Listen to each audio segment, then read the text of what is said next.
All right, let's dive into something that's been bugging me. You know, that alien isolation ending. Mission 19. Yeah, the Torrens.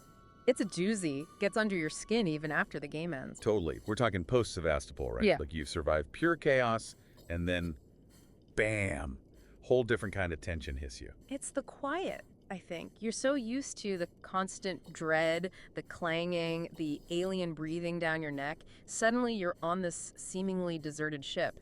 Eerie. Big time. I mean, we're here to unpack this, Oh, right? right. So for those who've been there, picture this.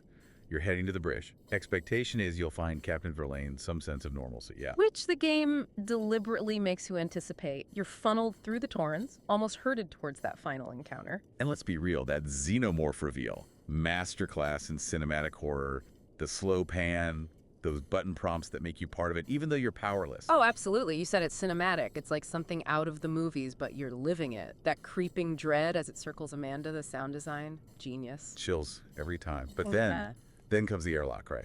And that's where Big things high get five. really interesting, or confusing, or both. It's intentionally vague, right? Like, on the face of it, classic bad ending.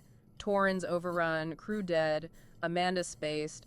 Finality. Right. But then, those lights, out in the void. What's a player to think? Rescue, hallucination, something else entirely. I think that's the million-dollar question, isn't it? Throughout the game, Amanda's been pushed to her absolute limit. Sensory overload, paranoia, the works. And the audio logs, don't forget those messed up messages, flickering lights, her own thoughts getting jumbled. Not exactly a picture of perfect mental health. Precisely. Which makes you wonder, was that xenomorph encounter ever really happening on the Torrens? Or was it all in her head a manifestation of that trauma? Whoa, okay. See, I never even considered that on my first playthrough.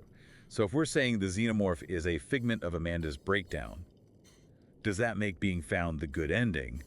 Rescue, Verlaine's alive, the crew's safe, but Amanda's mind is irrevocably scarred, which, let's face it, is maybe scarier. Surviving Sevastopol only to find the real monster followed you home, inside your head. No escaping that. Heavy stuff, man. So this isn't just about a jump scare or two. This is psychological horror at its finest. That lingering dread, the ambiguity. Classic Alien when you think about it. Couldn't agree more. It's what makes isolation so damn effective. It's the fear of the unknown, the what-ifs, that stay with you. Makes you question everything, right? What's real, what's in your head, and which is scarier in the end.